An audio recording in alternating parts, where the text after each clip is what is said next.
Hi guys, welcome back to the channel.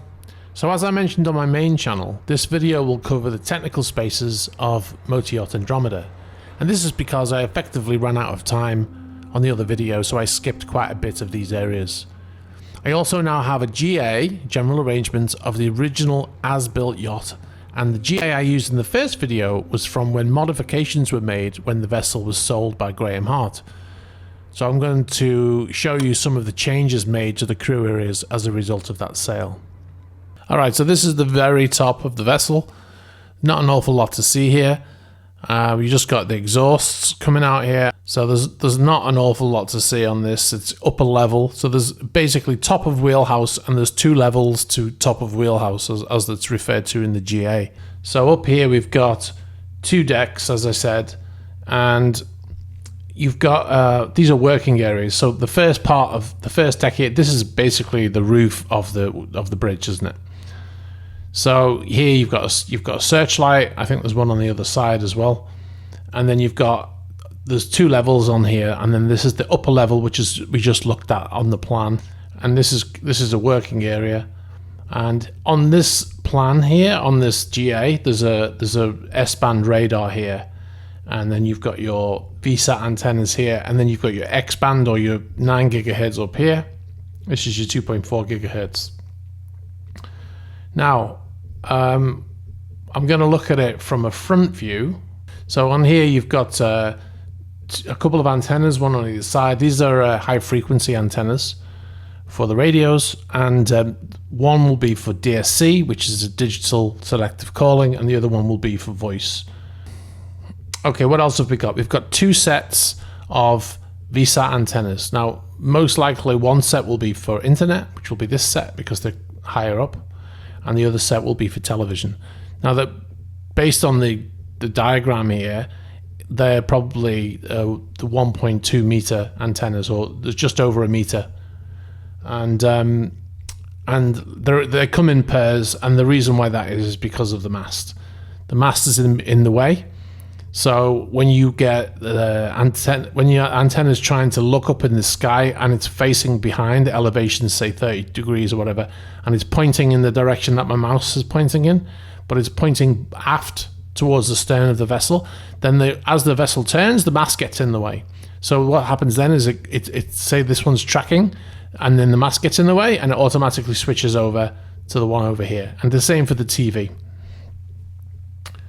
Now, what is interesting, what I forgot to say is up here you've got CCTV, and then you've got like GPS stuff up here, and probably some Inmarsat-C antennas as well. Now, what is interesting is this drawing is from after the boat was actually sold to its current owner. So that's 2017. So the vessel had left the shipyard in this guise. Now, if you look here, this is a photograph of the same vessel, and if you look up on the mast here, you'll see the same equipment. You've got your two antennas, and then you've got your two lower antennas here, and then you've got your S-band radar here. Now, if I switch to this image, you can see now that it's changed. What they've done is they've added a 3.4 meter C-band, probably a hybrid KU/C-band antenna up there on the mast towards the front. So they've built a new frame over that doorway there, and they've added this frame here, and they've added a C-band antenna or a 3.4 meter antenna, and then they've moved the S-band radar to the roof of the bridge. So that's been done at some point. It's in between the plans or the GA that I have being printed and the boat being going out to sea, being delivered. They've changed that, but neglected to change it on the GA, which is interesting. Okay, now if we switch to this side view, profile view, imagine the ship's being cut right down the middle, and now we can see inside. Now this here, this is the bridge, and this is that area we were just looking at. And this is where the new antenna is, and then the S-band is now over here. Now you can see how the crew would get up into that area. There's a door that we looked at in the photographs, and this is how the crew would get up onto that working area. And then I would imagine at the back here, there'll be a ladder. There could be at the front. I didn't see one, but there'll be a ladder so the crew can get up to the mast. And you can see here how the helicopter is stowed in that hangar for the helicopter. So now we've jumped down to main deck. And remember, this is just technical areas in this video. If you want to see more about the guest areas, then there's a video on my main channel that shows the majority of the boat. This video is just concentrating on those technical areas. Okay, so a couple of things that I talked about in the first video, which I then edited out. I'll put them back in this video. So in here, we've got, this is a crew area. This is all crew. This is the laundry. Very important area. As you can imagine, every day the crew, especially the deckhands, get absolutely filthy. Well, not all the crew. The deckhands, I was specifying when they're working outside. Anyway, everybody needs the laundry, right? So what happens generally is every morning you'll have a laundry bag, and you put your underwear in it. You have like a netted laundry bag, and then you have a bigger laundry bag for all your clothes. You put everything in there, take it down to the laundry, you drop it off. A laundry this size, I would say they've got at least 2 people in here. And you drop off your laundry, and then by the end of the day, it's all done, washed, dried, ironed, and put into a pigeonhole, which will probably be in the corridor outside here. It could even be inside the laundry. So you just go down and you pick up your laundry, and that happens every day. On some vessels, they'll have like every other day, depending on which cabin you're in. I would imagine on a vessel this size, it's every day. Obviously, they also do the guest clothing as well, which takes priority, but they always get it done. And then once a week, you have sheets day, which is when you strip your bed, take your laundry, take your bedding down, and then they do that. And they have one day specifically. Usually, sometimes it's split up. It just depends on the boat, but you take it down and they do that, and then you have to make your own bed. So let me zoom in here.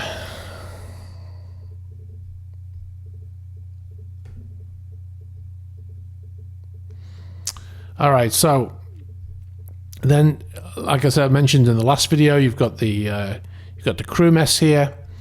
There's a room here that says office, support office. Now, I haven't thought about this, but I was thinking that it's possible that this is used when the boss is on board and he brings his entourage, like his PA and his fitness instructor and security and all that kind of stuff. And it's quite possible that this is a room where maybe they sit.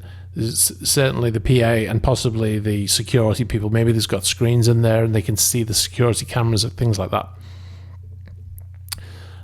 So we've got a medical room here. We talked about that in the last video. Now, one of the things that I didn't talk about in the last video, I had a few chefs comment that they were a bit upset that I had missed out the galley.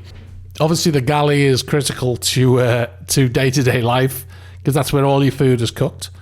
Now, I did talk about the galley, but it got edited out because I ran out of time. So you've got the galley here. It's quite a big one. This is on the main deck. And in here, you'll have a crew chef. And on a vessel this size, I would say you're probably going to have 2, possibly 3 people working in the galley. I would imagine one or two chefs and maybe somebody cleaning pans and stuff like that. That's just a guess. It could be more or less, but that's my guess based on my experience of vessels this size. Now, when the owner comes on board, he brings on his own chef, and he will work in the galley with the rest of the guys. So the crew chef is on board all the time, and he feeds the crew. And obviously over here in the crew mess, and it's a decent size crew mess. Now, obviously the table's here for eating. And then this looks like a place where you can sit and have a chat after you've eaten, stuff like that. Maybe there's a TV on the wall as well. And then you've got all your equipment down the side here. So you've got your mess equipment here. This keeps your food warm. And then you've got microwaves and toasters and stuff like that. And there'll be probably fridges in the corner. So, yeah, so going back to the galley, you've got the scullery where all the cleaning takes place. Now, one of the interesting things on this vessel is it has some doors here. And then it has a diner and pantry. And then this is a guest area, I believe, and this is where the guests could come in, have like a diner kind of thing going on. I don't know whether they would use that an awful lot, but it might be, because it says diner and pantry, which is unusual. So this section here looks like has a table here with some chairs, and then maybe the chef goes behind there and maybe does sushi or something like that, and it looks like one of those kinds of areas. And then there's some extra seating over here. Now, one of the things that some boats always miss is the galleys here. Now, you've got to get the food to the owner, right? So the owner's main dining room is over here. So that's good. It's on the same deck. Just walk through the doors here, walk through down here, and you get to this area. The problem is, like I said in the last video, it's not very often that the owner will use a main dining room because it's quite formal. So they don't tend to use it that often. So more likely he's going to use the more relaxed areas. The diner might be somewhere that he uses more often, which would be great for the chef because it's right here. So, I mean, the chef's not bringing the food out, but the stewardesses or stewards will be bringing the food out, but it's just that not far to go, right? So then you've got other areas back here. This is the salon, and the same thing. They can carry the food down. Possibly put it on a trolley, but unlikely because they don't want to damage the floors. So most likely the food is carried down by the steward staff. Okay, so this is the tween deck, and this is what I talked about this in the last video, and I talked about the chain lockers being here and some crew cabins being here and being very, very close to that noisy chain locker. Somebody actually put a clever comment, and they said it's ironic that the people here need to drop anchor right next to where the ship drops anchor. I thought that was hilarious. So we've got more crew spaces here. Chief engineer's cabin is over here, which is interesting actually because it's actually on the same deck as the engine control room. I don't know why that's interesting to me, but it is, because usually the engine control room is usually quite low down in the vessel. But it just so happens that these cabins are also quite low down. So you've got a freezer store over here, rubbish here, which is a refrigerated room, and that just when you're in port, more specifically, you can't throw anything over the side, obviously. So everything gets stored in bags, food waste and stuff. Obviously, all the cardboard and all the other kind of refuse gets put in here as well. When you're out at sea, past 12 miles, you can actually throw food waste over the side of the vessel, feed the fish. But otherwise, it goes in here and it gets offloaded in port. Now, this looks like freshwater tanks, maybe, here and here. And you've got a hull door here, which is possibly for pilot to come in and out of. And then you've got engineering workshop and store here. So one of the things the engineers need a lot of storage space because they've got a lot of spares that they carry on board. So they tend to use every possible area for storage. They'll have these metal containers with everything stored in, and they use a planned maintenance and organization system. These are software, and then you store everything in these containers with numbers on, and then you put them all into the system so you can go and find them. Here you got sanitary holding. This is most likely the tanks for human waste. That stuff gets treated, and that's a holding tank after it goes through a sewage treatment system, and it gets treated so it's harmless. And then when you're out at sea, you can also pump that out over the side and feed the fish, So then you've got the engine control room. Now there's like a chair and couch in here. I think that might be a desk. I'm not sure.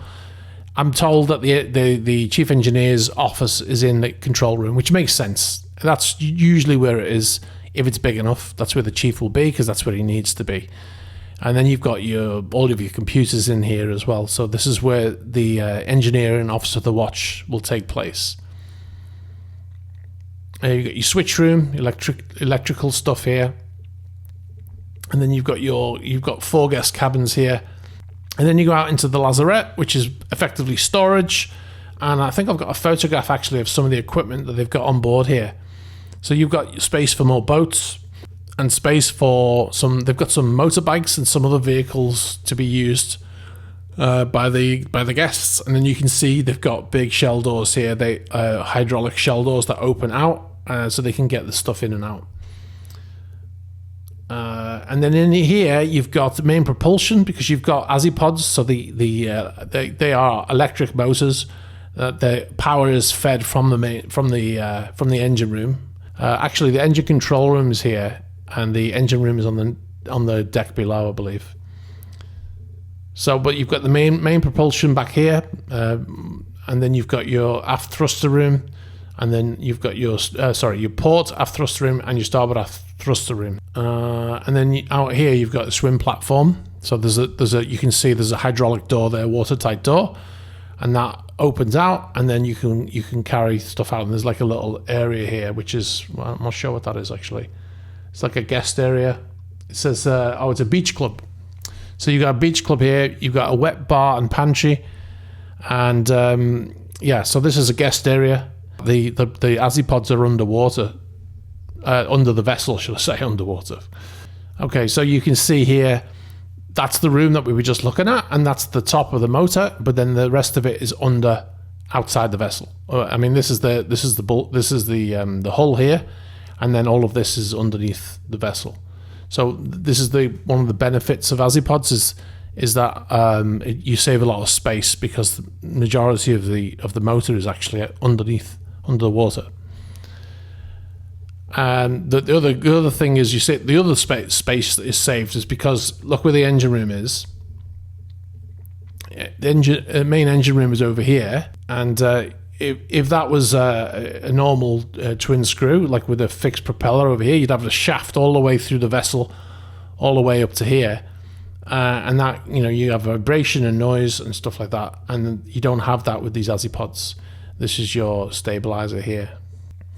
All right, guys, so now we're on tank deck, and this is tank top, they call it, and this is the last deck accessible, like a normal deck that you can walk onto.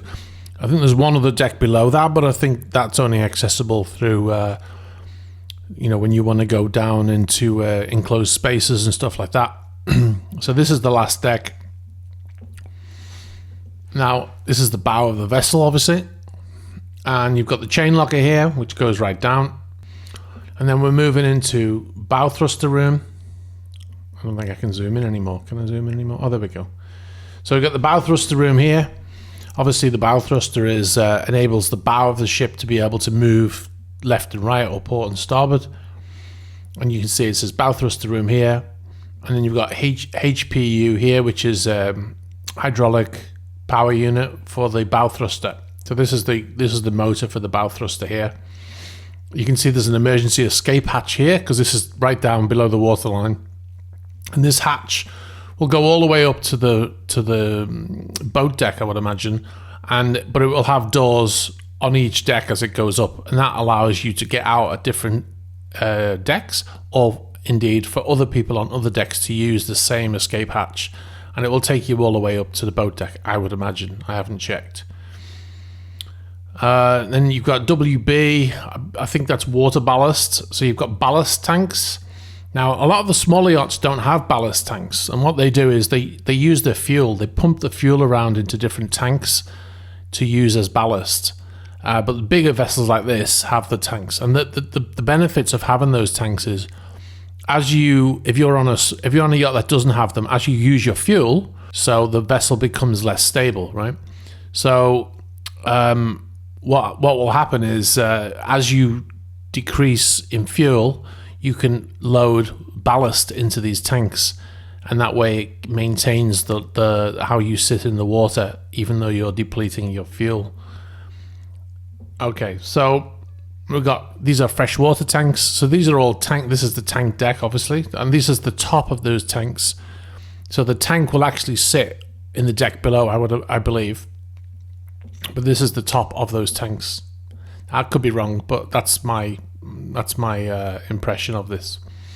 So here we've got a storeroom / pump room. So like I said, there's a lot of pumping going on, like ballast tanks and fuel, oil being pumped around the vessel and stuff like that. So they have a pump room. It's also used as a store. So that, like I said, that they use every possible place they can to store items in. So then we go back, we've got the main engine room here. And it looks like we've got two main engines, one each for the Azipods. That's what we have here. It looks like we have two main generators for the Azipods, and then we've got service generators here, but they can all be used. They can all be powered up and used while the vessel's underway. Lots of tanks, lots of water ballast tanks and fuel oil and stuff like that. They've got an engine room escape right there. Then you've got a sea chest. Your sea chest is basically a hole in the bottom of the vessel, which obviously has it's not open, but it has it's sealed, but it has access. You have access to bring in seawater, and this is because all of the engines are water cooled. And so the water is brought in here and directed to those engines for cooling, and then it's pumped out over the side.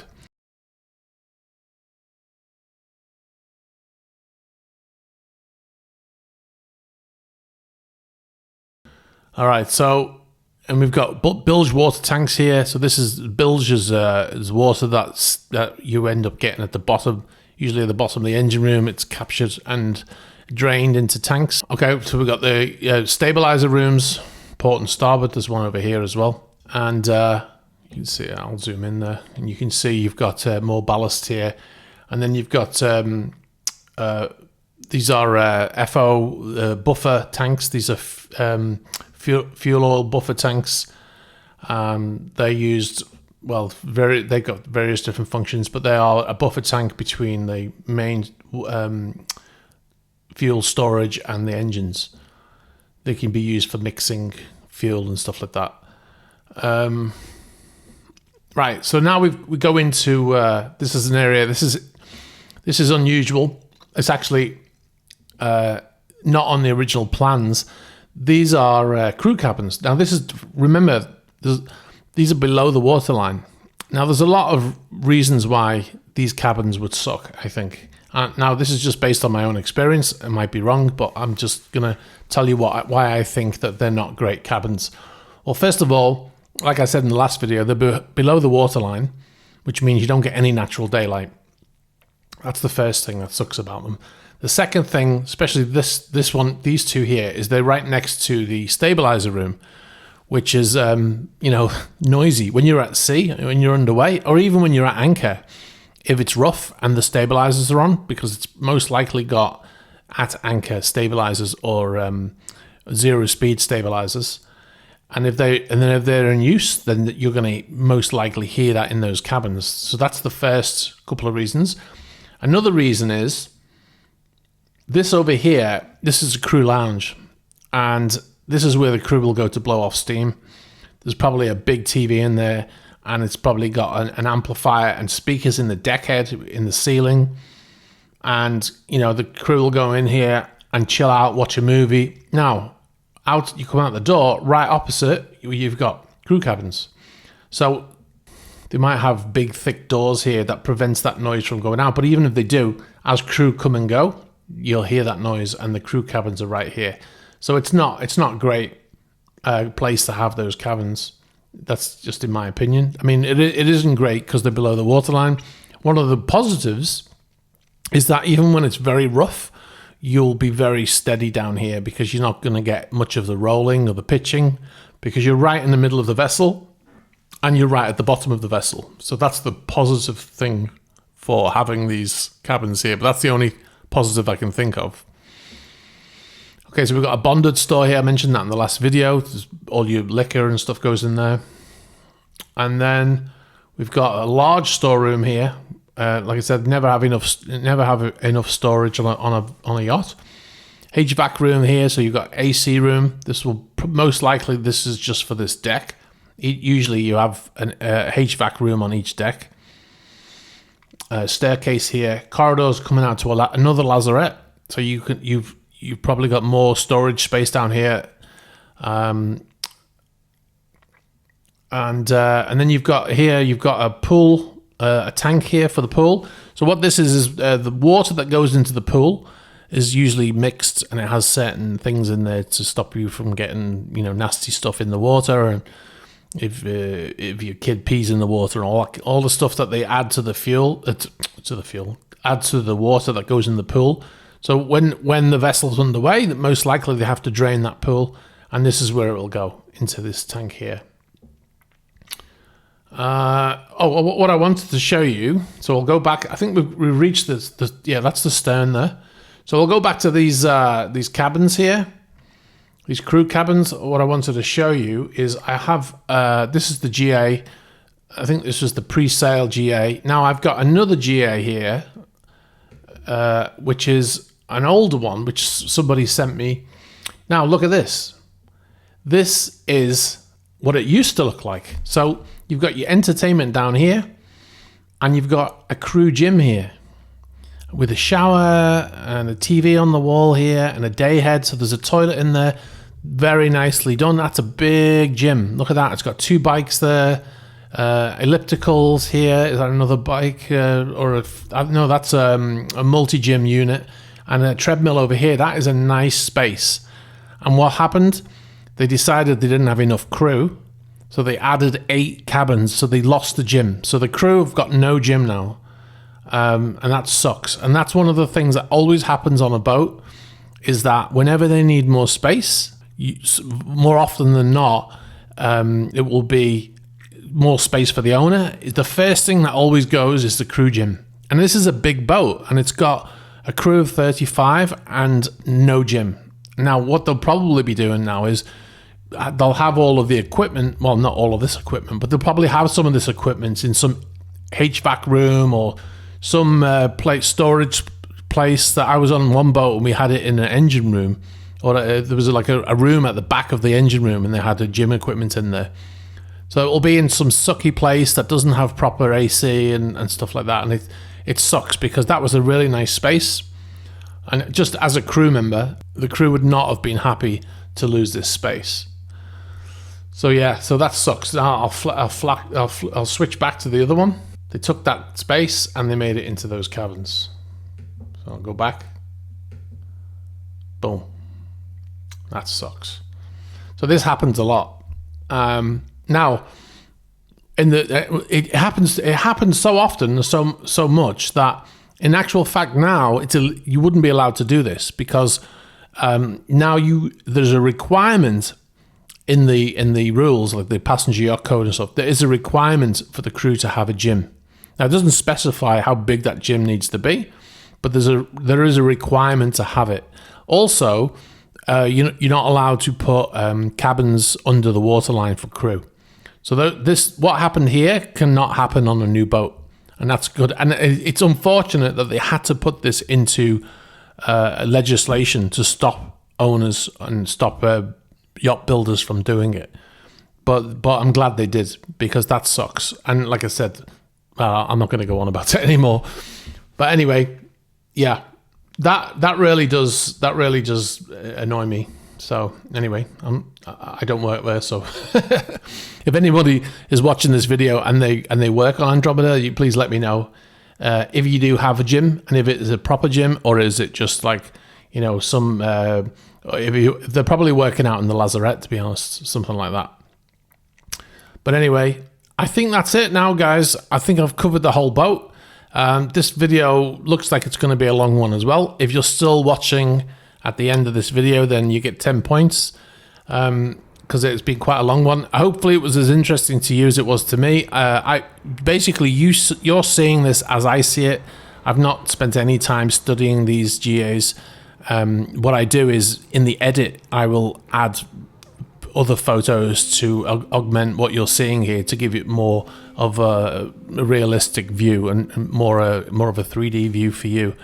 But as I go through this is what I see, and then I just call it. So if there are any mistakes in here with some of these tanks, I don't think there are, but if there are, then that's why. All right, guys, thanks very much for watching. If you've got any questions, put them below, and I'll catch you next time. Bye-bye.